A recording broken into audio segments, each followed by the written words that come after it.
Welcome to School Talk. I'm Nadja Varney, your host.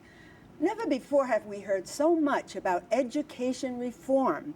After all the hype about the Elementary and Secondary Education Act, which is commonly known as No Child Left Behind, some think that it's a failed policy and that it was primarily based on testing and punishing.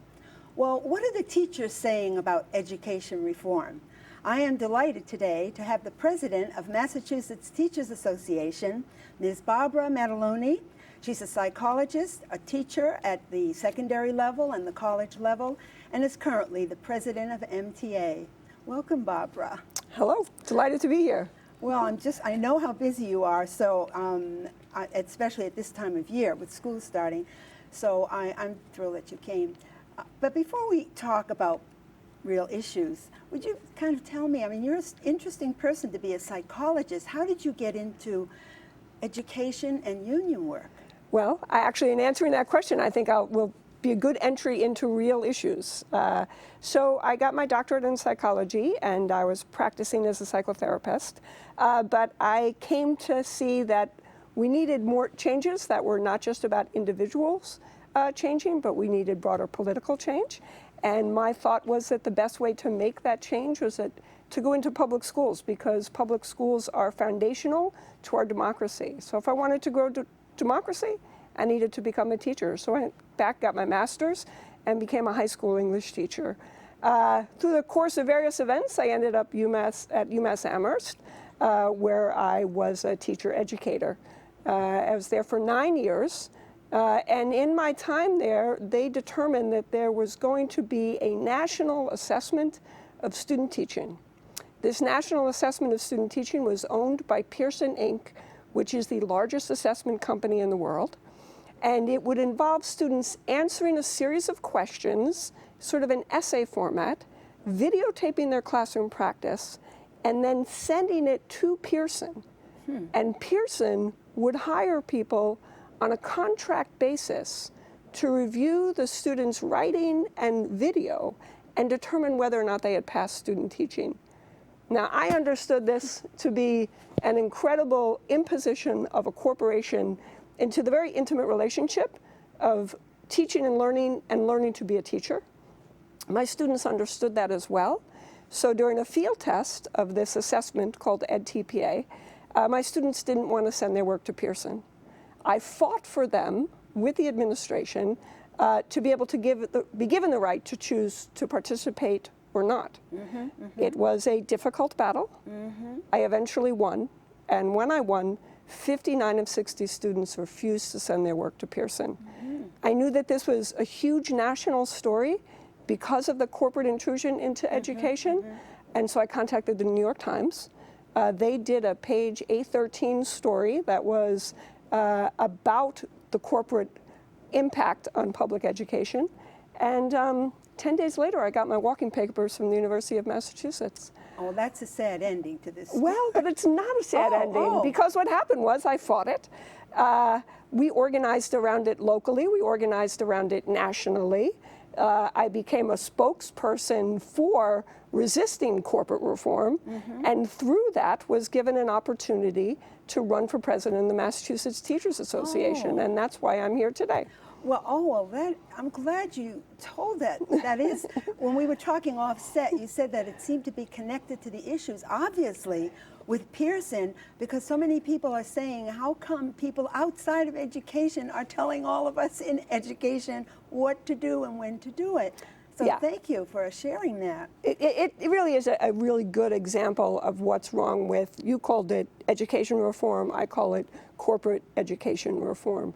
That corporations and corporate actors are intruding deeply into public education through high-stakes testing, through standardization, through outsourcing of work, and impacting policy and policymakers in ways that are really deeply detrimental to public education. I hear you, because what other profession would allow some corporate group to decide the curriculum, the testing, who evaluates it?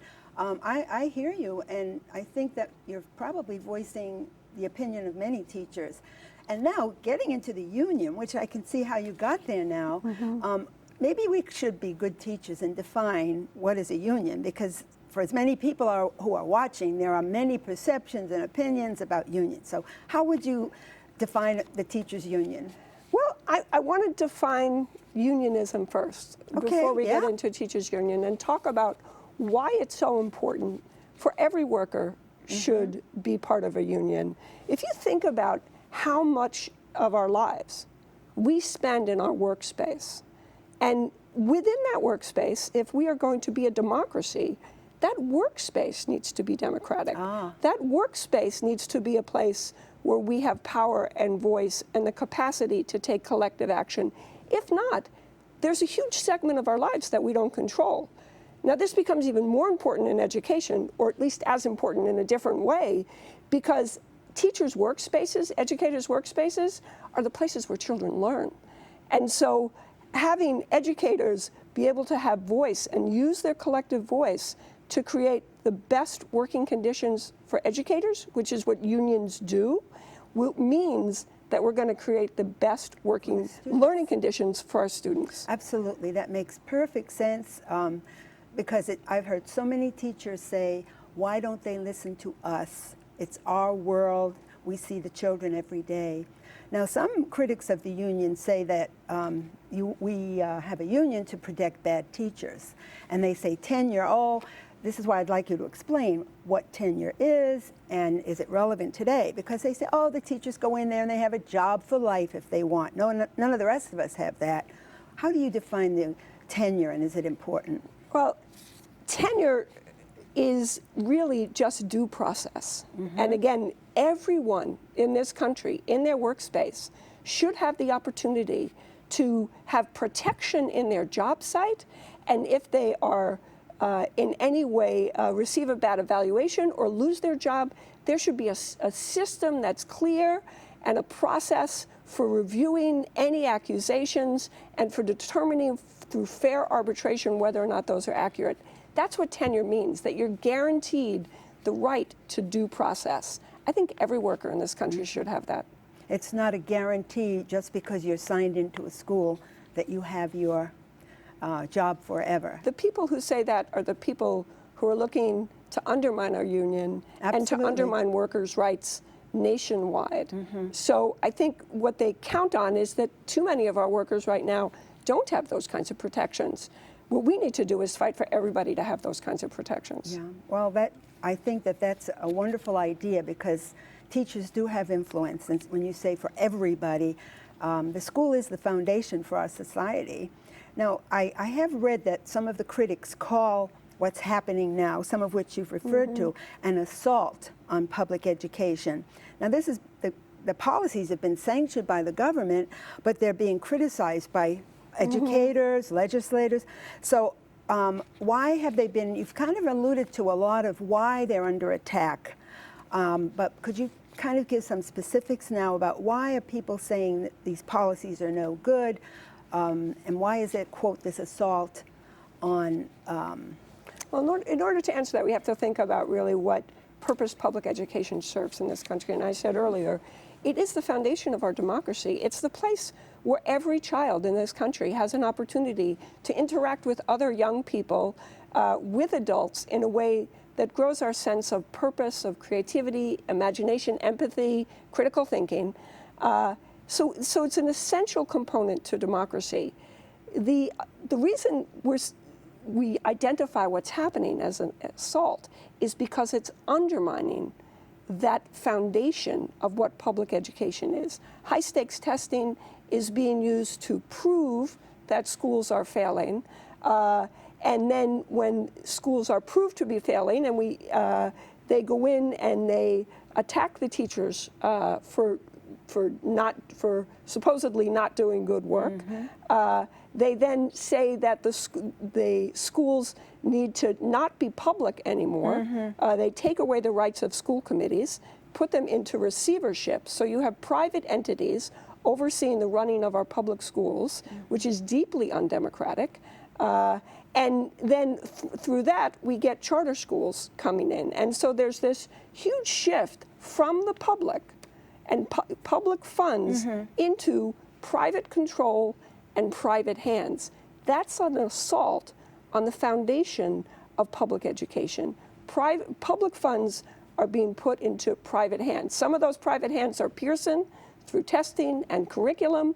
Some of those private hands are those who own charters, but it's no longer publicly overseen. It's no longer public funds for the public good.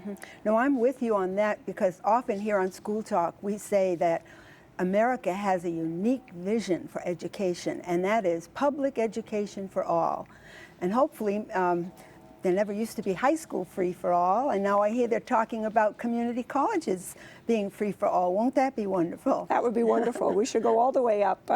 You know, other places in Europe, Yes. you get free public higher education all the way through. Yes. There's no reason that we can't do that in this country. We have the money if we just tax the very wealthiest and use that money to fund our public schools. And this is true. It's another conversation on those taxes, but I think we're on the same page on that. There's, some of the legislators have been complaining, too, about what's happening.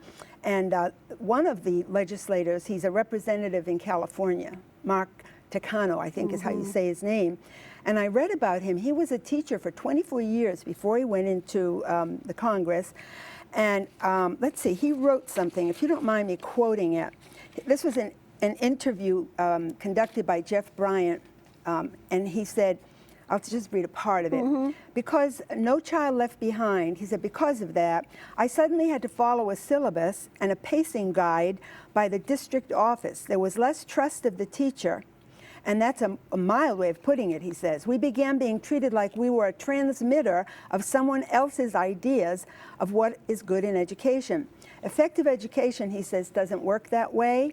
Effective education is building relationships with students. It's about teachers strategizing on how to engage students.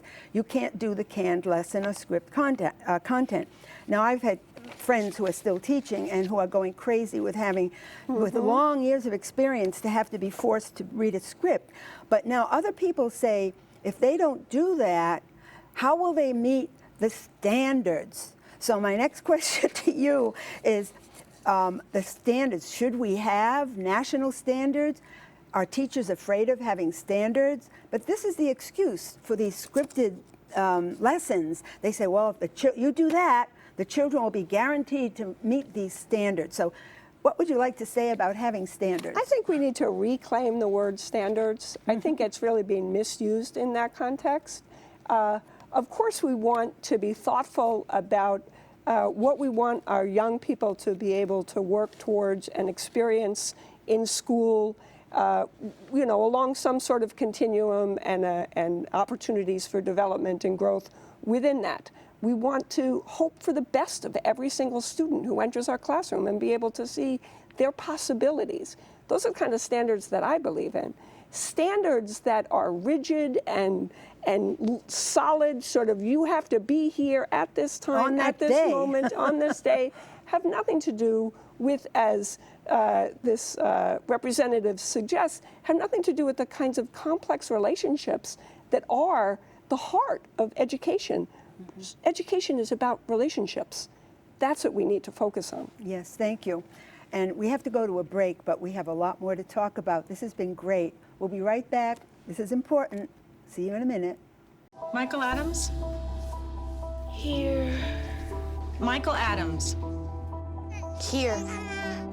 Michael Adams. Students who miss 18 days of school in any grade risk falling behind and not graduating. Absences add up.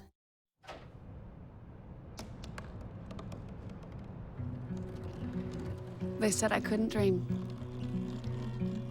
Called me a piece of trash and swore that's all I'd ever be.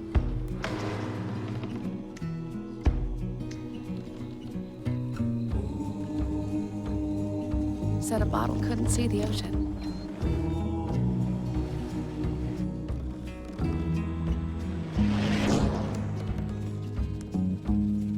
Give up. Go back to the dumpster. But I didn't listen. I made my way.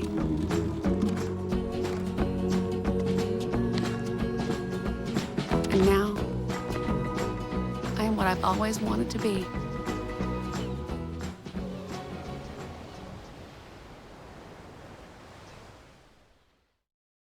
Barbara Mataloni, this has been such a pleasure talking to you because you've put things into context rather than just talking about an isolated part of this whole problem of ed reform, and I appreciate that.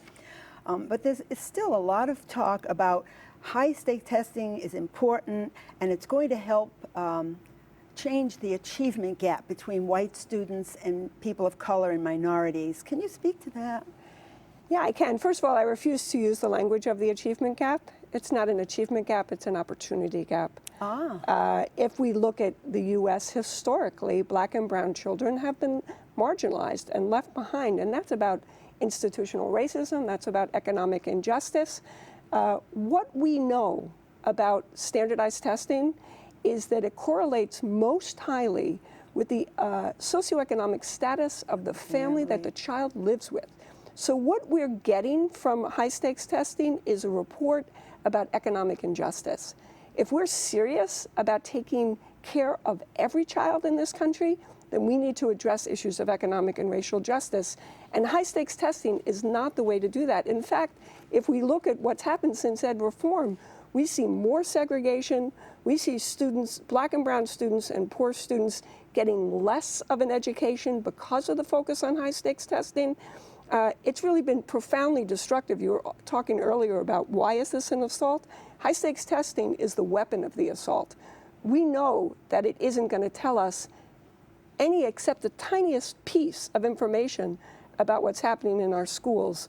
We need to broaden our sense of how do we understand what's happening in our schools, what do we want to have happen, and are we taking responsibility as citizens to make sure that every school and every child has the same resources in order to be able to have a high-quality education.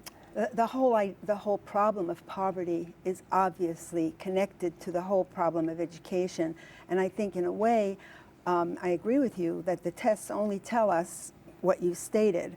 And even when teaching, I remember you could see the difference in the children coming from, the president of the PTA, her child could read 4 grades ahead of the others, and another child that came from a very dysfunctional and very poor background was way, way behind. Yeah, and what's happening is because we've had this obsessive, really mad focus on testing, the students who are getting that focus, mostly in our urban schools with black and brown and poor children, are missing out on all other kinds of experiences. They're not getting the art experiences. They're not getting the music and the physical education and the theater. And they don't have libraries with librarians, but they have this obsessive focus, get the test score up.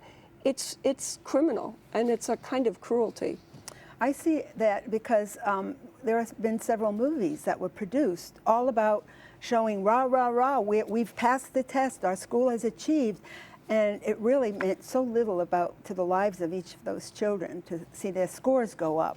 Yeah, you think about, what do you want your child to talk about when they come home at the end of the day? Do you want them to be talking about their test? And the other thing that my members tell me all the time is the incredible stress that this puts I was thinking of that. on students. They are crying, they're wetting their pants, they're having anxiety attacks. The nurses will tell you that. Psychologists will tell you that.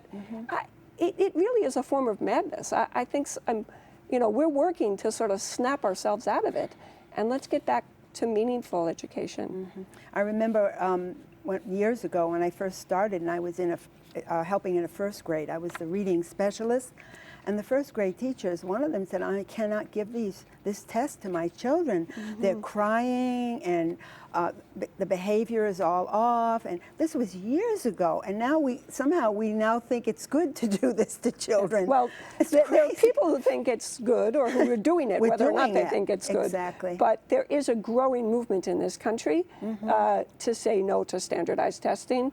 We have a bill in the State House calling for a 3-year moratorium on any high-stakes use of testing, so we can back out of this sort of crazy place that we found ourselves. But we're seeing parents opting out of testing. Yes, all over the country. All over the country. Yes. We're hoping that we're going to build an opt-out movement in Massachusetts for the spring, so that parents and students and educators together to say, enough's enough, we need to take our schools back. Yes, I've been reading about the opt-out movement, and it's growing. I can see maybe more in the southern and western states. I think. Actually, New York State had some. Oh, that's true. 30, 40% in some districts opting out. New Jersey, Washington State. It really is a growing movement as parents find their voices and recognize this isn't the kind of experience they want their children to have every day. And teachers who, you know, you work so hard. Nobody goes into that field to become a millionaire.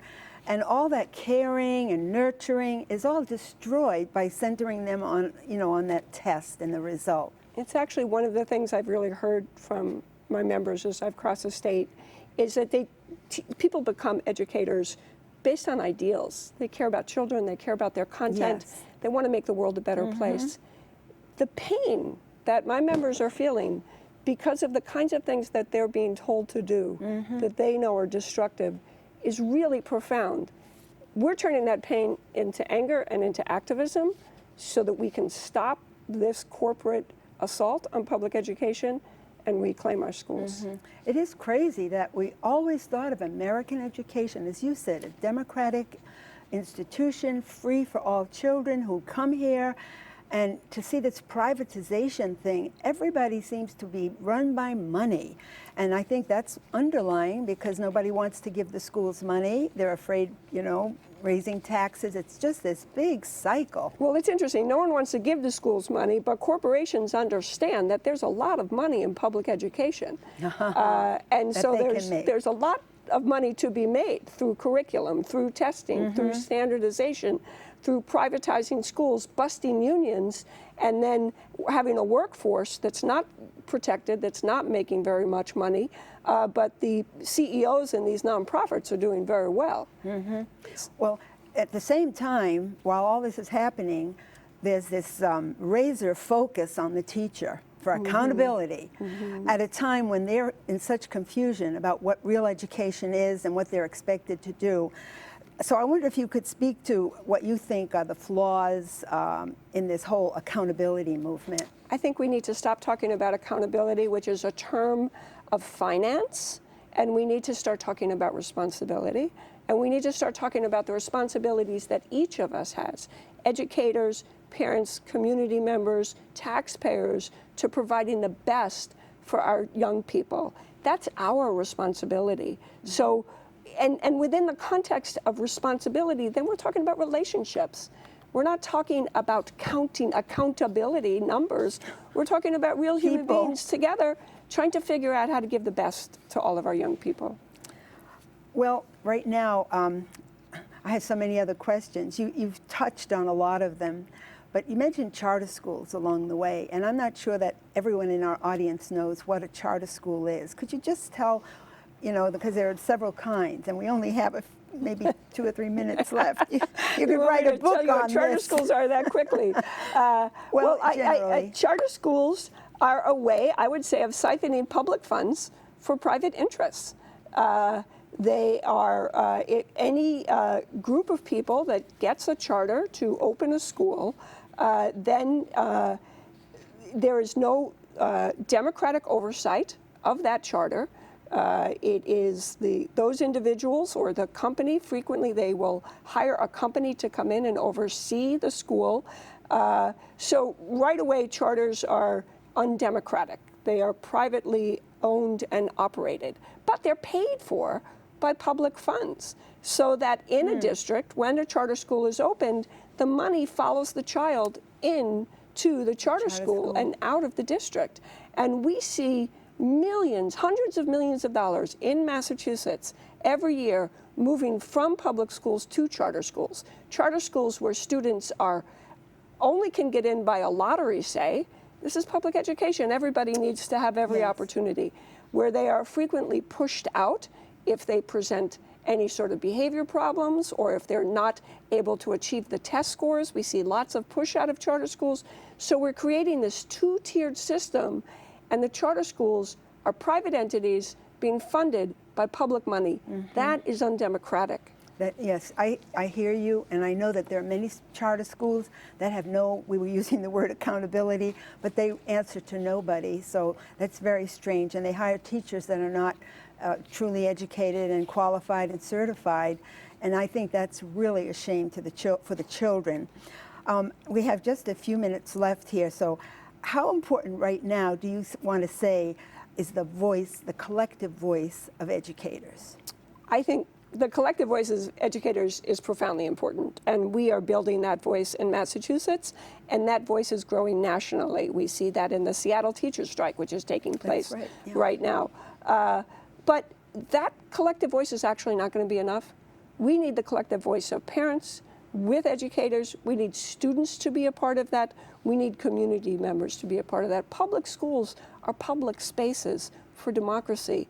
We need all of our voices working together to reclaim our schools and to really be sure that every child is having the kind of experience that we would want our child to come home and tell us about at the end of the day. That's about joy, that's about creativity, that's about imagination, that's about critical thinking, that's about feeling oneself successfully overcome a problem. Those are the kinds of things we want for our children. And I think we have to all work together to do that. I agree with you, and often when I tell people about watching School Talk, that it's on the air, they say, oh, I don't have children in school. And then I say, oh, but do you pay taxes? Over half of your taxes go to pay for your schools. Don't you want to know what's going on in education?